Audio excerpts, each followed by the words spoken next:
Bonjour, bonjour tout le monde. Merci d'être là, merci de votre intérêt pour ce cours sur le droit diplomatique et consulaire. C'est un cours qui va s'adresser à la base même, au socle des relations entre les États. Vous savez, les règles de droit ont été inventées pour faciliter la vie en communauté. Et les règles sont apparues dès que les premières communautés sont apparues. À partir du moment où différentes communautés, qu'on appelle des royaumes, des principautés, des clans ou des tribus, sont entrées en contact les unes avec les autres, ça a pu se faire parfois, souvent, à travers des actes violents, des guerres, des combats, ou ça a pu se faire par la diplomatie, par des contacts verbaux, la parole, essayer de trouver des arrangements qui soient profitables aux uns et aux autres. C'est depuis la plus haute antiquité qu'il existe des traités, des accords, écrits, parfois oraux, entre différentes communautés. Et ces accords constituent un socle de ce qu'on appelle le droit. Maintenant, à quoi sert le droit? Quelle est la spécificité du droit diplomatique et consulaire? Le droit diplomatique et consulaire s'occupe de règles de droit pour faciliter les échanges entre les États, entre des entités, entre des royaumes. Appelons ça des entités. L'entité, ça peut recouvrir un État traditionnel, une république, ou un royaume, ou par le passé un empire. Et le droit diplomatique et le droit consulaire, nous le verrons, ont été créés pour rendre plus simple, pour mettre de l'huile dans les rouages, pour éviter des chaos, afin que tout le monde sache quelles sont différentes règles, différents modes de comportement qui sont à adopter pour éviter des malentendus, des disputes, par exemple des disputes sur des choses qui nous paraissent à nous peut-être aujourd'hui banales, mais qui restent importantes dans les relations internationales. Je vais vous donner un petit exemple concret pour montrer l'importance du droit diplomatique et consulaire. Il y a une règle que nous verrons plus tard dans le droit diplomatique, qui est la règle de la préséance. Qu'est-ce que c'est que la préséance? Eh bien, il y a des règles qui fixent quel est l'ordre par lequel les diplomates, les ambassadeurs le plus souvent, doivent apparaître ou doivent figurer. Par exemple, doivent être assis à certains événements comme un concert ou une réception officielle. Et pourquoi c'est important? Parce que par le passé, vous avez eu des exemples où les gens se sont battus pour des questions de préséance. Il y a un cas qui est assez célèbre, qui s'est produit à la cour d'Autriche, où un ambassadeur d'un grand pays, la Russie, a été frustré d'être au 3e rang, alors que l'ambassadeur de France était au 1er rang. L'ambassadeur de Russie s'est imposé, il a voulu se mettre au 1er rang, il s'est ensuit une dispute qui s'est terminée dans un duel où un des deux ambassadeurs a été gravement blessé. Une autre chose, un autre événement du genre, dans une cour européenne au XVIIIe siècle, 2 carrosses arrivaient à peu près en même temps, et puis celui de derrière, c'était l'ambassadeur du Royaume-Uni, a voulu dépasser celui qui était devant. C'est ensuite une bataille entre domestiques qui a fait un mort. Donc pour éviter ces questions-là, on a créé des règles qui s'appliquent à tout le monde, qui sont unanimement reconnues par l'ensemble de la communauté internationale et qui permettent justement d'éviter des conflits liés, par exemple, au prestige, mais d'autres conflits aussi, par exemple, toutes les questions liées aux autorisations. Qu'est-ce qu'un diplomate? À partir de quand un diplomate est-il reconnu comme diplomate ou comme ambassadeur, comme chef de mission? À partir de quand a-t-il le droit d'exercer? Quelles sont les fonctions qu'il a le droit d'exercer? Quels sont les privilèges dont il dispose dans un pays? Voilà tout ce que nous verrons au cours de ce travail que nous ferons ensemble. Maintenant, Permettez-moi de dire quelques mots sur ma personne.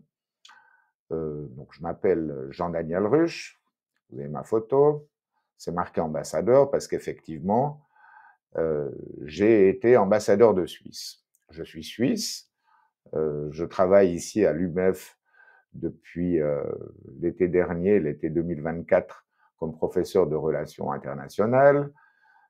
Niveau académique, je suis titulaire d'un master en relations internationales qui m'a été délivré par l'Institut universitaire de hautes études internationales. J'ai ensuite aussi obtenu des diplômes de spécialisation en administration publique internationale à Lausanne et en sécurité internationale aussi à Genève. Mais je crois que ce qui fait peut-être l'intérêt, c'est que j'ai une très grande expérience diplomatique. J'ai été diplomate suisse pendant une trentaine d'années. J'ai aussi travaillé non seulement pour la diplomatie suisse, mais aussi pour différentes organisations internationales. Parmi les différentes fonctions que j'ai eu le privilège d'exercer, il faut mentionner mes postes d'ambassadeur de Suisse, en Serbie et au Monténégro, et aussi en Israël de 2016 à 2021, et plus récemment, mon dernier poste d'ambassadeur fut à Ankara, en Turquie, entre 2021 et 2023.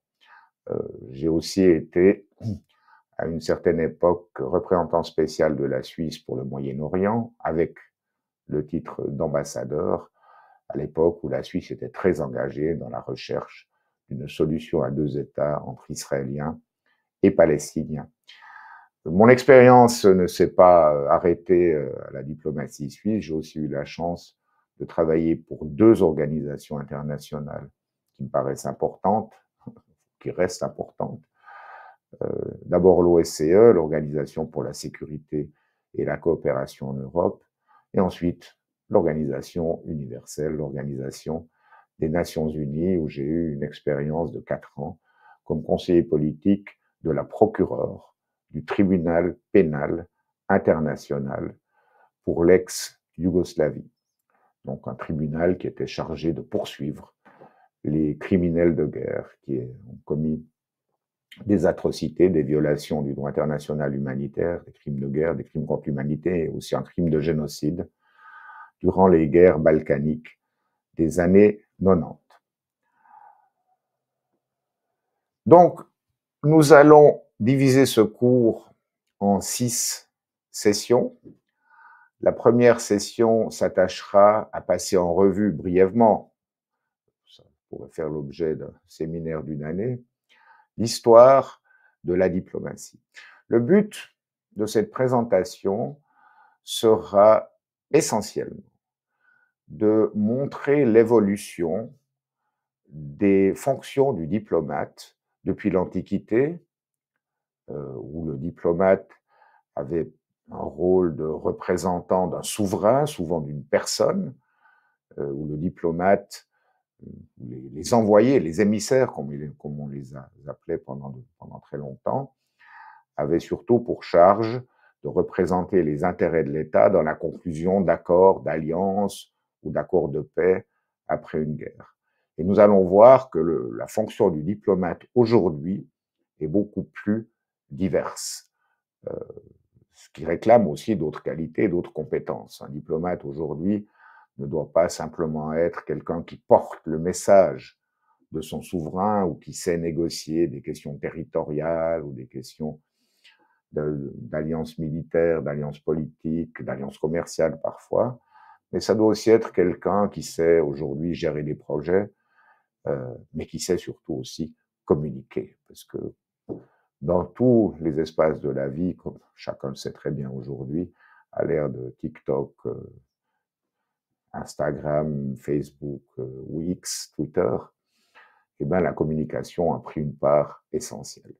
Et la communication est importante parce que elle peut avoir un effet très positif, mais elle peut aussi avoir un effet plutôt négatif si on s'y prend mal ou si la forme prend le dessus sur le fond.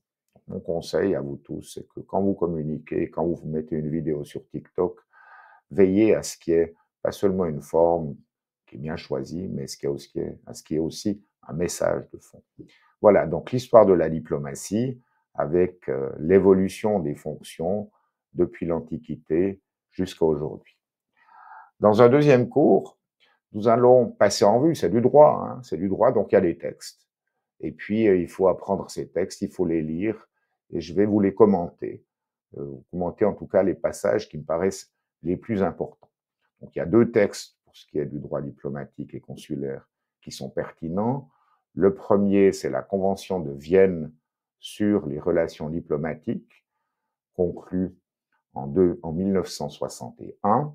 Et le deuxième, c'est une autre convention de Vienne, celle-là sur les relations consulaires, qui a été conclue en 1963. La convention de Vienne sur les relations diplomatiques est plus importante. Peut-être que certains d'entre vous se destinent à la profession de diplomate. Donc nous allons passer un peu plus de temps à passer en revue cette convention-là, cette convention de 1961. Ensuite, nous passerons en vue celle de 1963 et nous terminerons avec deux séances qui seront centrées sur une série d'exercices pratiques. Parce que ma philosophie ou ma méthodologie de l'enseignement, c'est qu'il faut essayer de mettre autant que possible les étudiants en situation. Et puis parfois, les laisser nager un peu ou patauger, ils ne trouvent peut-être pas la solution tout de suite, mais il faut essayer de les mettre dans une situation qui est réaliste. Alors évidemment, elles sont réalistes tout en étant fictives, mais c'est des situations de crise où on vous demandera de régler un problème ou de réaliser certaines tâches qui sont parfaitement réalistes, qui sont des choses qui pourraient arriver, qui pourraient vous arriver un jour si vous avez la chance ou le malheur, qui sait, de travailler pour un ministère des Affaires étrangères ou pour une ambassade. Donc voilà la structure du cours. Nous allons maintenant passer à la première partie, qui est l'histoire de la diplomatie. Pourquoi c'est important? Chaque fois qu'on commence un sujet, il faut toujours se demander pourquoi c'est important, l'histoire de la diplomatie.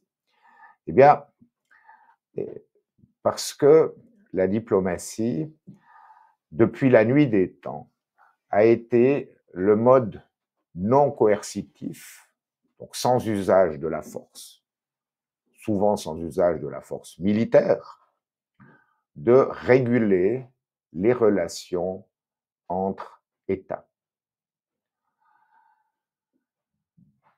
Les relations entre États, dans l'histoire, ça a commencé vers 10 000 ans avant Jésus-Christ, où petit à petit, des communautés sédentaires ou pas, ou nomades, se sont formées et sont entrées en relation les unes avec les autres. Et ce sont ces relations entre communautés qui ont formé d'abord l'embryon d'un mode de communication entre ces entités qui est à la base finalement de ce que nous avons aujourd'hui. Ensuite, avec l'augmentation de la démographie humaine, l'implantation de communautés petit à petit qui ont couvert le monde entier, ces interactions sont devenues de plus en plus intenses, à tel point qu'aujourd'hui, les États couvrent l'ensemble de la planète et sont réunis au sein de différentes organisations, mais ont aussi entre eux, des relations qui sont justement régies par le droit diplomatique et le droit consulaire. Donc le droit diplomatique et le droit consulaire, d'abord, leur origine est extrêmement ancienne, sont ancrés dans l'histoire et l'évolution humaine depuis la nuit des temps, mais c'est devenu aujourd'hui un corpus de règles depuis 1961, depuis la Convention de Vienne sur les relations diplomatiques, qui a codifié un certain nombre de coutumes pour qu'elles soient applicables partout dans le monde, dans toutes les relations diplomatique entre États. Dans les temps les plus anciens, les relations entre entités, que ce soit des empires, des États ou d'autres formes d'entités, ont été menées par des individus. Ces individus recevaient un mandat oral ou écrit de la part de leur souverain et ils agissaient au nom de cette puissance, de ce souverain qui leur avait donné un mandat. Ça pouvait être un mandat d'aller négocier la paix, d'aller négocier une trêve, par exemple, dans une guerre. Vous savez, on a tous en tête ces images qu'on a vues dans les films avec des émissaires qui sortent d'un château fort avec un drapeau blanc pour essayer d'aller parlementer avec le général qui était en train de, le souverain qui mettait le siège à cette ville ou à cette forteresse. Donc ces individus qui voyageaient, qui allaient rencontrer des souverains d'autres pays, portaient un titre, souvent envoyé, émissaire, parfois ambassadeur. Maintenant, toutes ces catégories sont rassemblées sous le nom de diplomate. Et nous verrons plus tard que dans la diplomatie, il y a une hiérarchie des titres diplomatiques, le titre d'ambassadeur extraordinaire et plénipotentiaire étant aujourd'hui le premier titre, ou le titre le plus important dans la hiérarchie. Donc ces envoyés, ces émissaires se rendaient d'un pays à un autre pour essayer de négocier un accord commercial, une trêve, une alliance militaire, que sais-je. Et il y avait un besoin de rassurer ces envoyés qui seraient traités correctement, surtout quand il s'agissait d'envoyés qui devaient aller parlementer avec un État qui était ennemi, par exemple, un État qui faisait la guerre à l'État qui avait mandaté cette personnalité.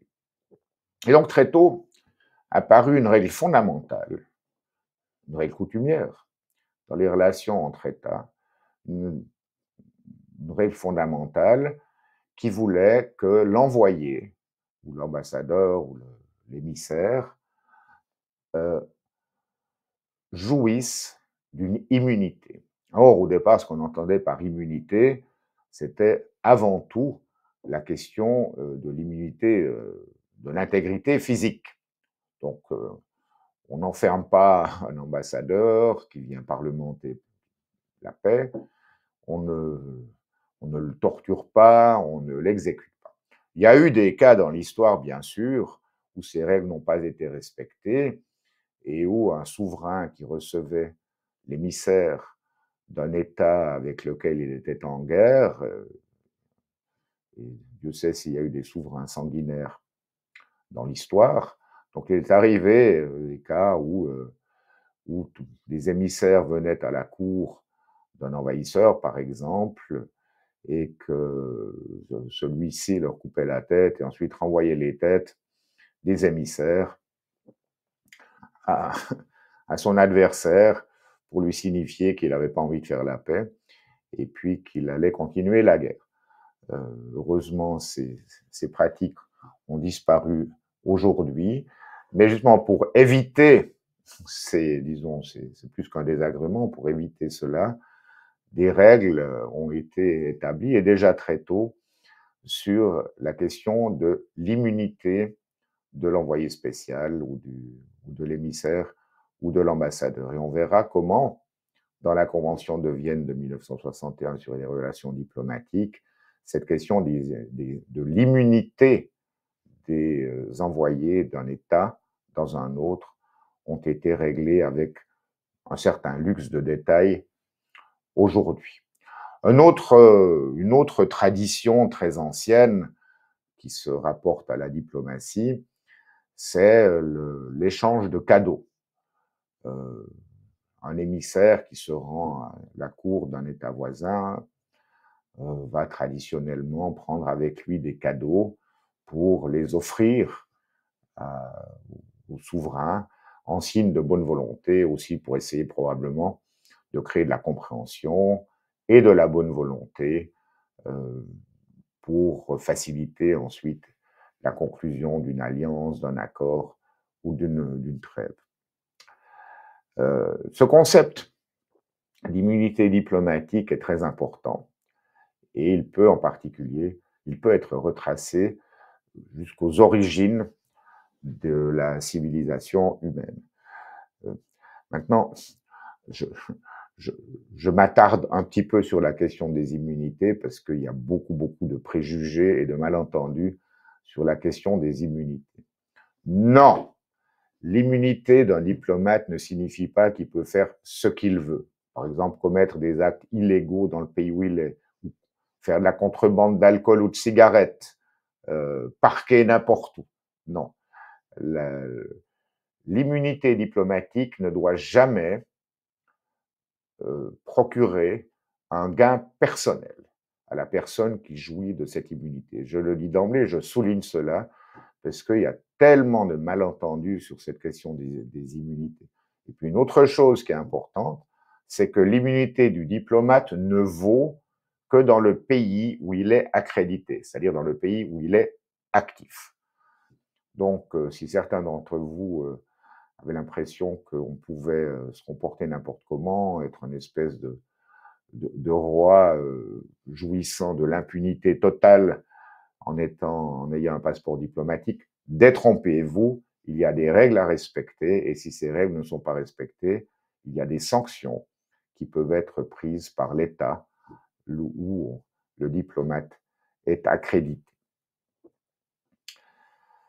J'en viens au tout premier traité international qui a été conclu entre l'Empire hittite, qui est en blanc sur la carte, et le royaume d'Égypte, qui est en orange sur la carte. Donc vous voyez que l'Empire hittite,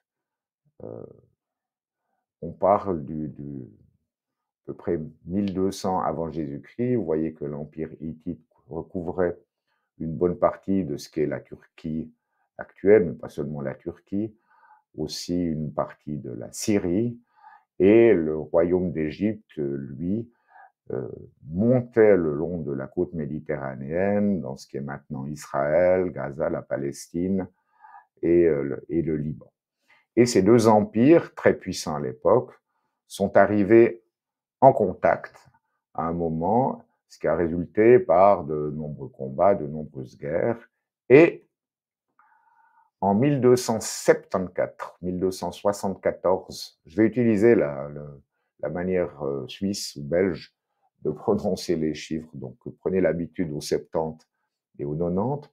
Donc en 1274 avant Jésus-Christ, le tout premier traité retrouvé, il y en a eu beaucoup d'autres avant certainement, entre l'Égypte et le royaume hittite a été conclu. Et c'est le premier traité qu'on a retrouvé, que les archéologues ont retrouvé dans les archives ou dans des fouilles archéologiques réalisées aussi bien en Égypte que dans ce qui constituait à l'époque le royaume hittite, écrit dans des versions similaires. Donc c'est un traité de paix à la suite de nombreuses guerres, mais c'est aussi un traité qui parle d'une alliance mutuelle. Comme je l'ai dit, ce n'est pas le tout premier traité. On a d'autres exemples, j'y reviendrai tout à l'heure, mais il s'agit du premier où deux versions identiques ont été retrouvées. La version hittite a été découverte au début du XXe siècle à Hattusha, en Turquie, Hattusha, qui était la capitale du royaume hittite, parmi des milliers de documents qui étaient écrits. À l'époque, on écrivait sur des tablettes en argile avec un style d'écriture qu'on appelle cunéiforme. Mais la plus ancienne preuve d'un traité entre deux puissances remonte même à avant. Il s'agit d'un accord entre deux cités-États sumériens. sumérien qui est à peu près près de l'Irak actuel, entre le Tigre et l'Euphrate, et on sait bien que c'est dans cette région que les premières grandes civilisations sont nées.